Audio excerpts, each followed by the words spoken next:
does this guy have a vote, right? How does this guy have a vote?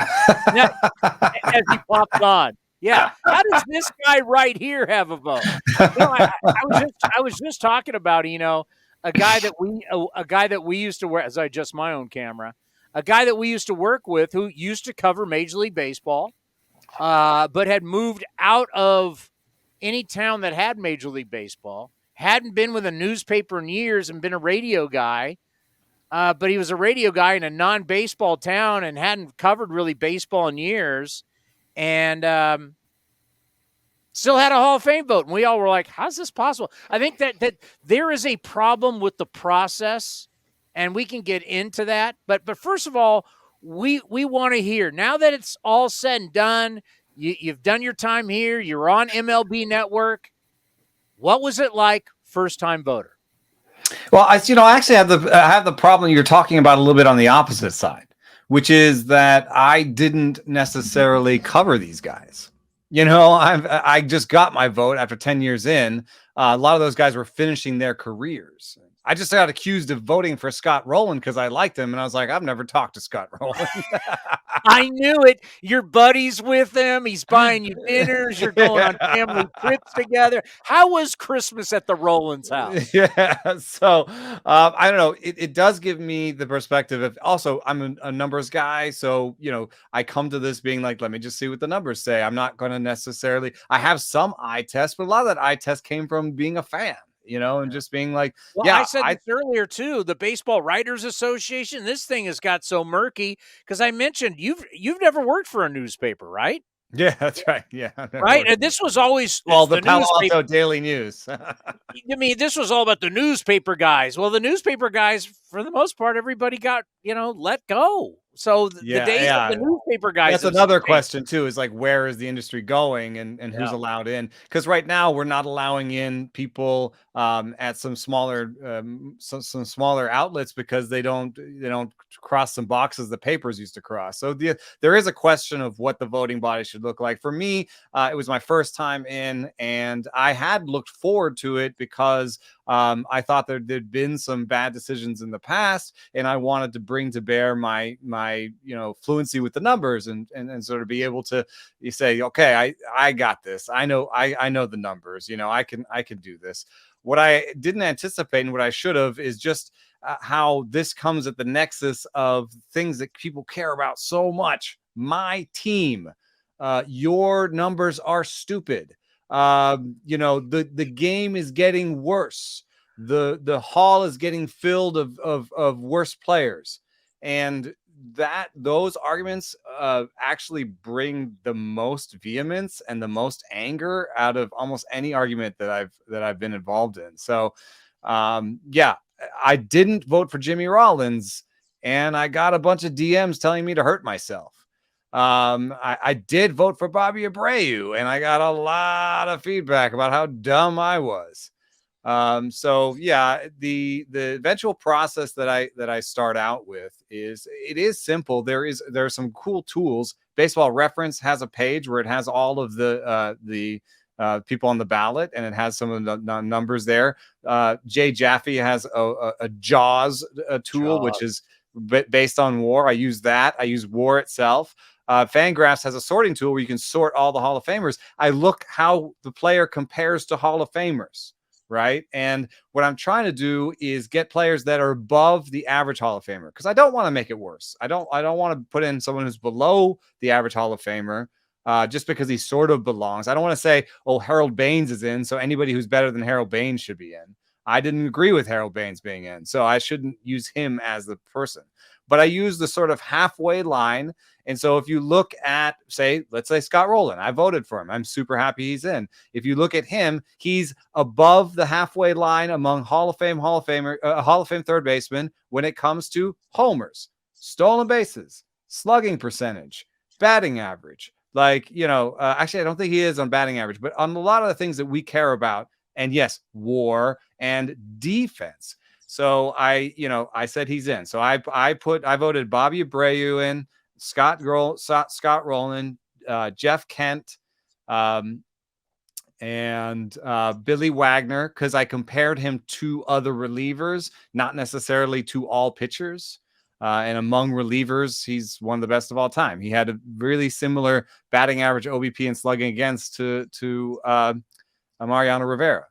So those are the guys I voted for. And I did not vote for Manny Ramirez and Alex Rodriguez, and I did vote for Gary Sheffield. So those were the things that got people the most angry. It was my vote for Gary Sheffield, my non-vote for Jimmy Rollins, and my vote for Bobby Abreu. Although right now I'm in the deep of it with Scott Rowland, because some people think he was in the Hall of Very Good. I think this, we talked about this a little bit. There are, even within the Hall, there are going to be the sort of inner circle Hall of Famers, the first ballot Hall of Famers, the Mount Rushmore Hall of Famers. And just because Willie Mays exists doesn't mean that Andrew Jones shouldn't be a Hall of Famer. I totally agree. Andrew Jones wasn't Willie Mays, but he can still be a Hall of Famer. There's tiers. I like to use other sports. By the way, I screwed this up. Cody, will you play the man his distinguished open first, please? Cody? Oh, no. He might have left the room. He's not here today. He's Of course. Fieldwork will also be direct to your door if you live in California. Visit fieldworkbrewing.com. We love our friends at Fieldwork Brewing. I mentioned this. I think this is probably the best way to put it, so everybody can understand. When Tom Brady retires and you put Tom Brady into the Pro Football Hall of Fame, if now that's the standard, 7 Super Bowls for every other quarterback that ever comes along. Right. The touchdown record, the yards record. I mean, the guy's played in 14 title games. Yeah. Most guys won't even play 14 years. So there's different tiers. 2 guys I want to ask you about. Why not Beltran? I did vote for Beltran, actually. Okay. All right. I did vote. Sorry, that's Beltran one. To me is just, it's being vindicated. We're not satisfied enough that he lost his job to be the manager of the Mets. We got to ding him one more time, then he gets in next year. Also, a little bit unfair that he's the only player mentioned in the report. Little bit unfair that the report says that the organizations will bear the brunt of this punishment, and Astros are to blame. Says very clearly Astros are to blame, and that his bench coach that helped him with the whole scheme is now a manager in the major leagues. And his manager is now a manager in the league. Right, even the guys who got punished. Even the guys who got punished. It's just him and Lunau are the 2 guys that are like, we're getting you guys. Did you vote for Helton? I did too, actually. Sorry. I did too. Okay. And my vote for Helton, I guess it shows you a little bit. I'm a big Hall guy, so maybe some people are like, that's too many. But it wasn't 10. And Helton, there's this interesting thing that happens when you're in Coors. You see only fastballs because your pitcher's junk doesn't move. Curveballs don't break. So you see only fastballs, and then you leave Coors and you see only breaking balls. And this leads to players having a worse away performance than you'd expect. Todd Helton had an 855 road OPS anyway, despite this. Which was, we just did these numbers.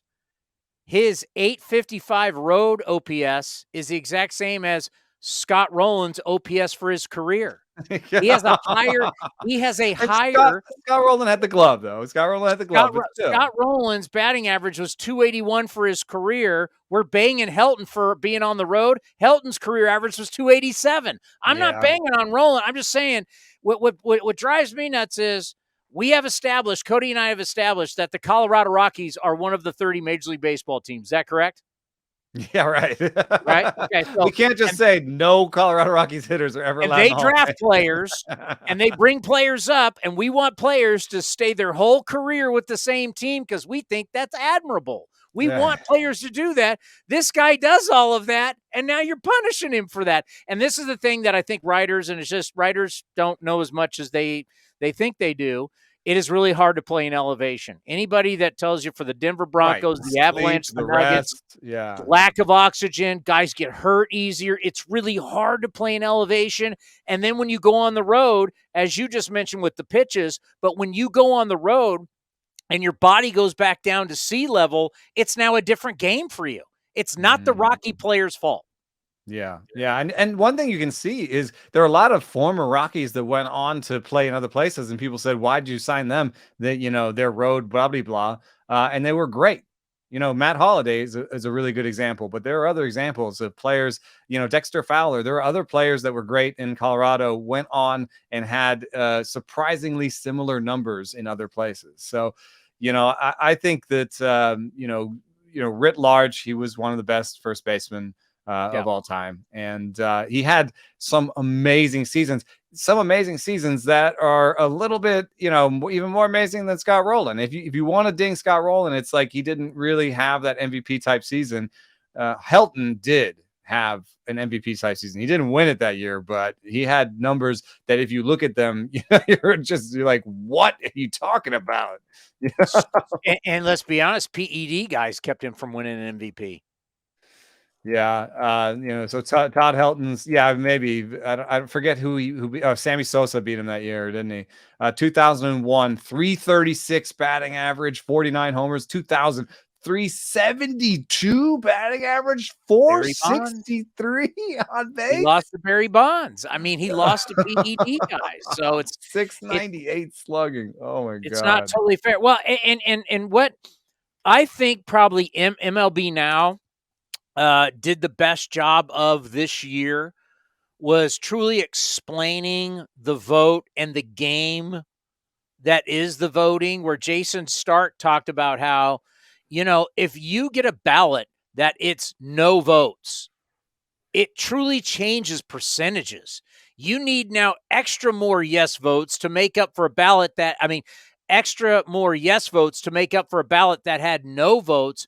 And when you're saying that you voted X amount of guys, and that means you're big haul. No, you need to understand if you don't utilize your 10 votes, then a guy like Scott Rowland never has a chance to go from 10% to where he is today as a Hall of Famer.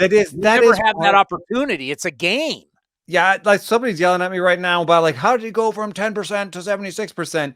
It has to do, there's the sort of the politics of the year and the ballot over time. And there are years where it's much more crowded.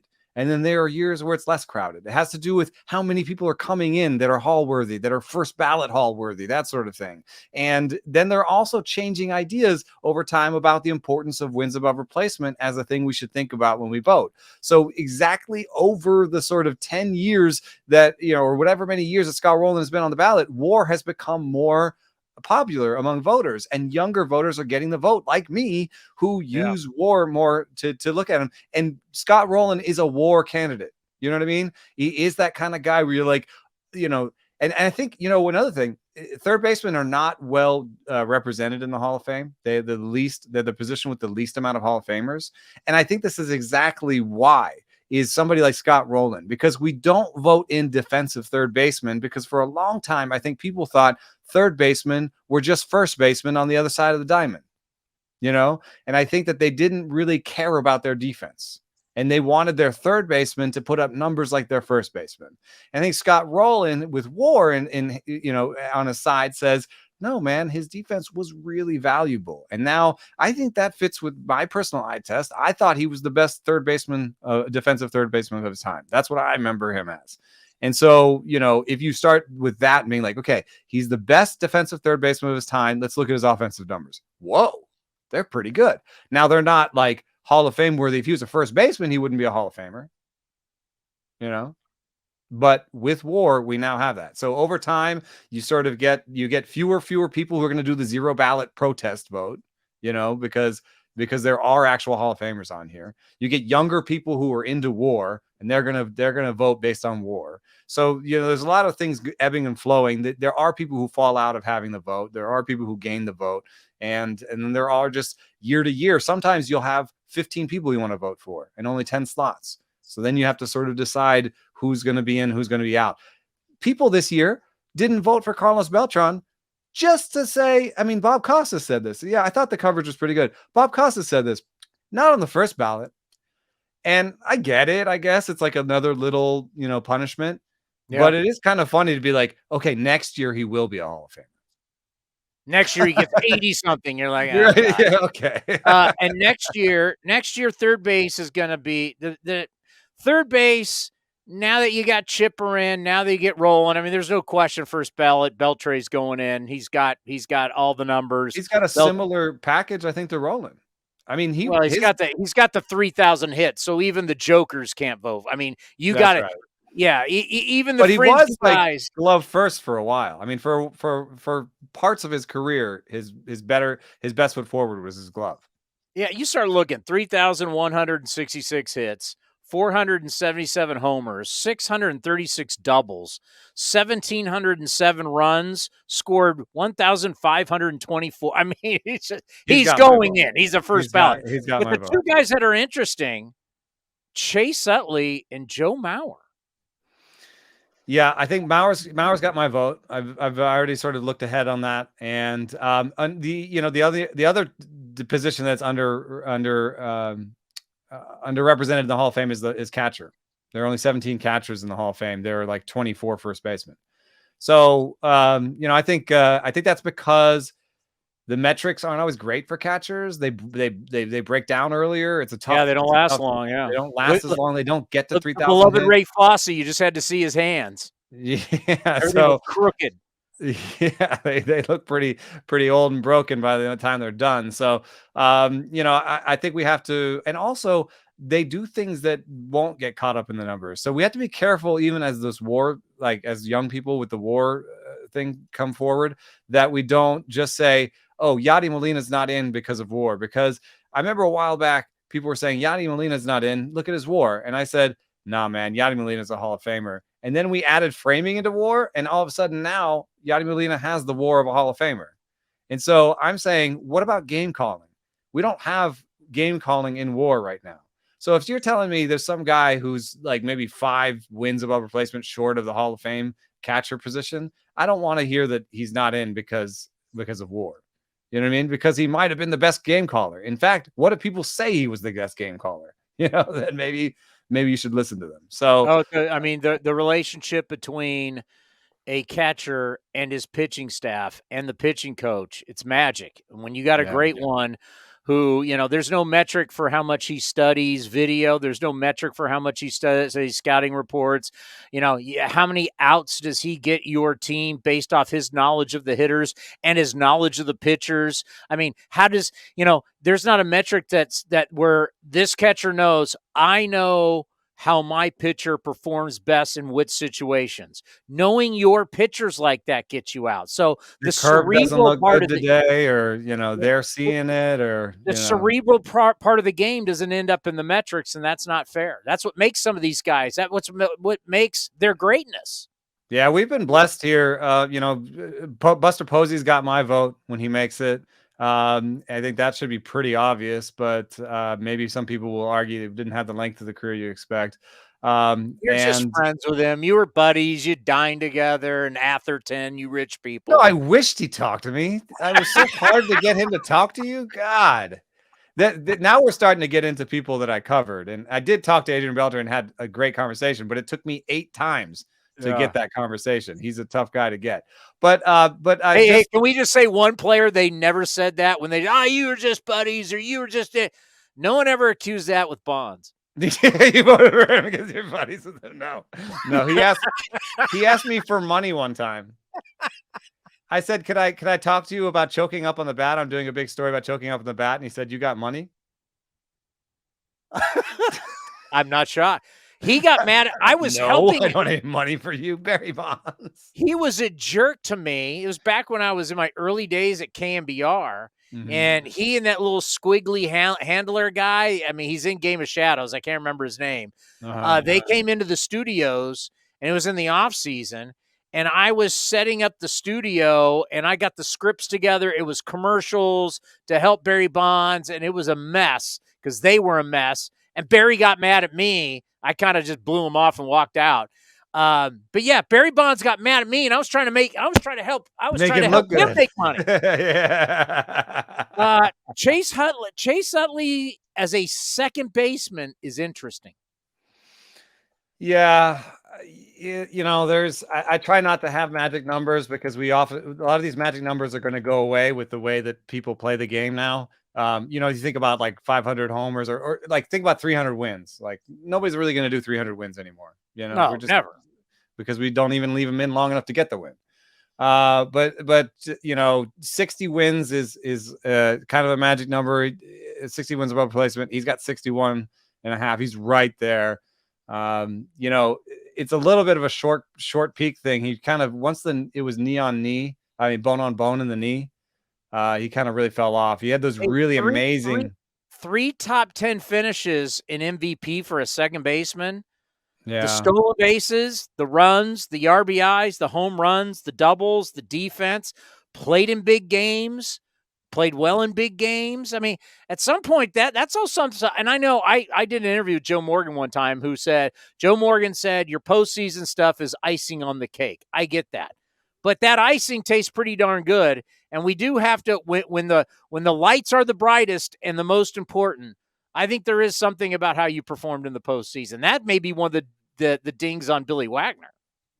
Yeah, it is. But Utley had more chances than Wagner, bigger sample. 224 batting average in the postseason. But you guys say batting average doesn't matter. So tell me the power. I love when you guys go back to batting average when you guys hate batting average. I call you guys on that all the time. Cody does that too. I go, wait a minute, you said it doesn't matter. Now it matters? Yeah. What was his Hall of Fame arguments can be squirrely. It's true. So, but Utley hit home runs. He drove in runs. Utley was a good player in the postseason. Yeah, it's true. 10 homers and about half a season's worth of at-bats, 11 stolen bases. Yeah. And I was I remember very distinctly being very sort of mad at him as a fan, which is a good sign of someone's a Hall of Famer. Well, hey, I tell you what, if that guy is so good. If you don't go Utley and J roll, you better never go to Philadelphia again. Yeah. Well, yeah. In any case, I think I'll make that decision later. All right, I'm pre-decided. Before we get out of here, what is this 80-20 percentile projections you got going on? Yeah, so I'm thanks to Zip's projections on Fangraphs, I'm looking at the 80th percentile. So projections give you sort of a look at the halfway mark of just like this is the most likely outcome. But they, the good projection systems also model like what it would look like in the extremes, right? And the things that can lead to wider extremes in the projections are, let's say they don't have a major league track record. You're projecting a minor leaguer. Let's say they're very old or very young, or they strike out a lot because strikeouts translate to the major leagues differently. Or a guy who strikes out a lot can have a streaky good season or a streaky bad season. I think of Franmil Reyes. Yeah. He struck out a lot, with the Padres. He hit like 40 homers and everyone loved him. And then he goes to Cleveland. He strikes out a lot and they release him. So, strikeouts can do that. So I was looking at this and it's actually very interesting. The A's have have fewer high variance players than most major league teams. They're in the sort of bottom third. So that makes sense, actually, if you think about the types of players that the A's acquire when they trade. They're always looking for guys who are closer to the big leagues, who are more projectable. And if you talk to people privately on the A's, they talk about, not wanting to take on that risk. So when the Reds take on two 17-year-old shortstops in A-ball for their guys when they trade them away, the A's are much more likely to take on a 23-year-old in AA or AAA that's had a taste of the big leagues, Kevin Smith, So it's Kevin Smith versus Noelvi Marte. Noelvi Marte, there's 80 out of 20 out of 100 times doesn't do anything in the big leagues, and 20 out of those times is amazing. You know what I mean? Yeah. And the A's are much more likely, hey, we want a guy who's a 50-50 shot at least to make the major leagues, who we think is projectable. There's less risk. We think he's going to make it. So they actually don't have as many high variance guys, but I thought it'd be interesting to point out who has the most variance. And these are the types of guys where if they have seasons that are on their better outcomes, the A's will be good. And so you might not be surprised at all to hear it's Shea Langoliers. Seth Brown is a little bit surprising. Esteury Ruiz and Jordan Diaz and Max Muncy. Those guys have a more than 2 win separation between nearly 3 wins for Max Muncy between what they could be in the worst and what they could be in the best outcome. So if you look at projections, you're saying, man, this Oakland team looks bad. Shea Langoliers is projected for a 225 batting average. Seth Brown doesn't look like he's going to have a 300 OBP this year. Esteury Ruiz, 365 slugging. Those are all the sort of median outcomes. And I do think that they're a little depressing at times. But at the same time, we have to think that these are not proven players yet. They don't have long major league track records. So the 80th percentile outcome is still possible. And that 80th percentile outcome has Seth Brown, Esteury Ruiz, and Shea Langoliers as being nearly 3-win players, 4 wins as all-star. So now you've got a core of players. And I think that's what the A's are going to do this year is put all these guys on the field. You know, Jordan Diaz is in this group and see what they can do. Rolling those dice. So you're saying there's a chance.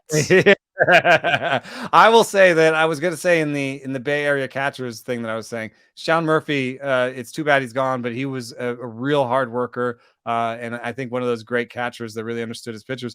And for what it's worth, in my few conversations with Shea Langoliers, I've talked to him 3, 4, or 5 times about catching, about hitting, about everything.